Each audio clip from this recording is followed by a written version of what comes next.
त्याच वेळेला हे कामगार काळे कामगार कायदे आपण फेकून दिले असते कचऱ्याच्या टोपलीमध्ये. पण तेव्हा पाठिंबा द्यायचा, आता विरोध करायचा, मग परत तडजोड करायची, हे असं नाही. महाराष्ट्राचं हित, मग त्याच्या आड जो कोणी येईल त्याचं स्वागत मी करणार नाही, त्याला मी घरी बोलवणार नाही, त्याच्या घरी मी जाणार नाही, त्याचं आदर स्वागत त्याच्या बरोबर पंक्तीला बसणार नाही, हे पहिले ठरवा आणि मग महाराष्ट्र हिताच्या गोष्टी करा.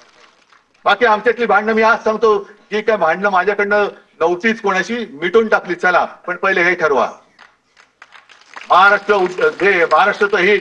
आणि मग त्यावेळेला सगळ्या मराठी माणसांनी ठरवायचं की भाजप सोबत जायचं का शिवसेनेसोबत, म्हणजे माझ्या बरोबर एसनशी नाही, गद्दार सेना नाही, पण ठरवा कोणासोबत जाऊन महाराष्ट्राचं मराठीचं आणि हिंदुत्वाचं हित होणार आहे, माझ्या बरोबर का भाजप बरोबर. आणि मग काय द्यायचा असेल तो अगदी पाठिंबा द्यायचा आहे, विरोध करायचा बिनशर्त करा, माझी काही हरकत नाहीये.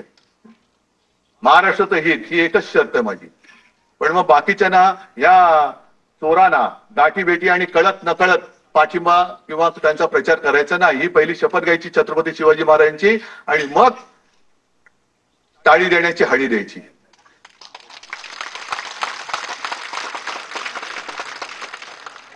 आज संपूर्ण जे काही मी तुम्हाला सांगत होतो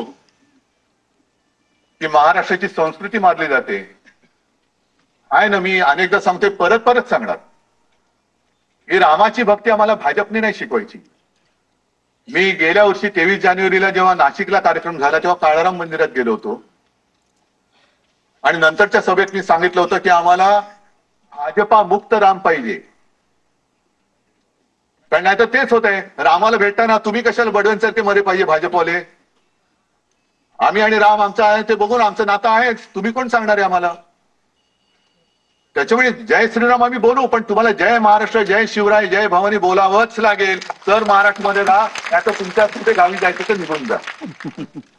आम्ही इकडे मुंबईमध्ये, महाराष्ट्रामध्ये सगळे भाषिक गुण्या गोविंदाने नांदतोय, त्यांच्यामध्ये काड्या घालण्याचे धंदे करू नका. जर तुम्ही आमच्यावरती सक्ती काही करण्याचा प्रयत्न केला तर ती सक्ती आज आम्ही जुगारून गेलेली आहे, हे आज मी जाहीरपणाने सांगतो. प्रेमाने बोलाल तर ऐकू, जबरदस्ती कराल तर लाथ घालून हाकलून देऊ. आणि त्याच्यासाठी मला कामगारांची पण गरज आहे, कारण समाजामध्ये 2-3 वर्ग असतात. कालच त्या एका पुस्तक प्रकाशनाच्या वेळेला मधु मंगेश कर्णिक बोलले होते की समाज पुरुष जो असतो म्हणजे कोण, तुम्ही जनता. तिला हजारो डोळे असतात, हजारो हात असतात, हजारो पाय असतात. आणि म्हणून तर मला वाटतं प्रॉब्लेम होतो, कारण हजारो पाय असल्यानंतर एक पाय म्हणतो इकडे जाऊया, दुसरा म्हणतो इकडे जाऊया, तिसरा म्हणतो तिकडे जाऊया. समाज भरकटतो त्याच्याचमुळे. समाज बघतोय, पण त्या समाजाला व्यवस्थित रस्त्यावरती ठेवणं हे कामगारांचं काम.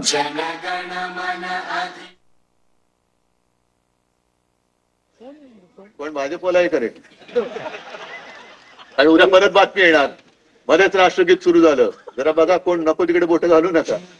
तर मत असे की मराठीसाठी आणि महाराष्ट्राच्या हितासाठी अगदी किरकोळ भांडणं, तुम्ही बाहेर गेल्यानंतर बातमी वाचल्यानंतर कळेल मी किरकोळ भांडणाचा संदर्भ काय आहे. किरकोळ भांडणं बाजूला ठेवायला मी सुद्धा तयार आहे आणि मी सुद्धा सर्व मराठी माणसांना या हितासाठी, महाराष्ट्राच्या हितासाठी, मराठीसाठी एकत्र येण्याचं आवाहन करतो. माझं तर मत असे की मराठीसाठी आणि महाराष्ट्राच्या हितासाठी अगदी किरकोळ भांडणं, तुम्ही बाहेर गेल्यानंतर बातमी वाचल्यानंतर कळेल मी किरकोळ भांडणाचा संदर्भ काय आहे. किरकोळ भांडणं बाजूला ठेवायला मी सुद्धा तयार आहे आणि मी सुद्धा सर्व मराठी माणसांना या हितासाठी, महाराष्ट्राच्या हितासाठी, मराठीसाठी एकत्र येण्याचं आवाहन करतो. आपण पुष्पचक्र वाहतो, नमस्कार करतो, पण वरती कोणी बघितलेत का तुम्ही? शेतकरी आणि कामगार हे दोन्ही आपल्या, ह्या आता जो शब्द होता ना भाग्य विधाते, आपल्या राष्ट्रगीतातला जो शब्द आहे भाग्य विधाता, तो भाग्य विधाता आपल्या देशाचा कामगार आणि शेतकरी आहे. मी म्हणेन कदाचित वेळेवरती त्यांनी ते वाक्य ऐकवलं मला. मी मगाशी त्याला जरा बोललो असेल, पण आता धन्यवाद देतो की वेळेवरती मला तो भाग्य विधाता शब्द ऐकवला, कारण भाग्य विधाता देशाचा माझ्या समोर बसलेला आहे. हा भाग्य विधाता आहे. तुमचं भाग्य, देशाचं भाग्य ठरवणारे तुम्ही लोक आहात, तुमचं भाग्य ठरवणारे राजकारणी नाहीयेत. पण तुम्हाला फसवून तुमचा अधिकार हा हिरावून घ्यायचा. आणि आता तर हसण्यावरती सुद्धा बंदी येईल की काय असं झालेलं आहे. म्हणजे मध्यंतरी मी बातमी वाचली की ओडिसाचे एक निवृत्त न्यायाधीश आहेत एस मुरलीधर, त्यांनी त्यांचं मत व्यक्त केले. त्यांनी सांगितलं लोकशाहीचे नियम सगळ्यांना पाळलेच पाहिजेत, त्याच्याबद्दल वाद नाही. लोकशाहीमध्ये म्हणजे संविधानाबद्दल जे काही नियम आहेत ते सगळ्यांनी पाळलेच पाहिजेत, पण त्याच बरोबरीने स्वतःचे अधिकार हे तुम्हाला माहिती असलेच पाहिजेत. आणि या अधिकाराचा वापर आपण केला नाही तर आपल्याकडे तो अधिकार आहे हेच आपण विसरून जाऊ. आजकाल तर हसण्याच्या अधिकारावरती सुद्धा गदा येते की काय अशी भीती निर्माण झाली. हे माझं तर आहेच, पण त्या निवृत्त न्यायाधीश एस मुरलीधर यांचं सुद्धा मत आहे.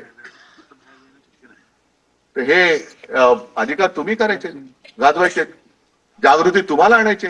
म्हणजे अरविंद, तुम्ही जे म्हणालात की विभागवार तुम्ही आता पदाधिकारी करतायत, तसं करा, पण त्याच्या मागे मला जे काम पाहिजे की शिवसेना आणि शिवसेनेचा महाराष्ट्राचा महाराष्ट्र धर्म आणि देशाला जपणारं हिंदुत्व याचा विचार पेरणारा माझा तो कामगार पाहिजे.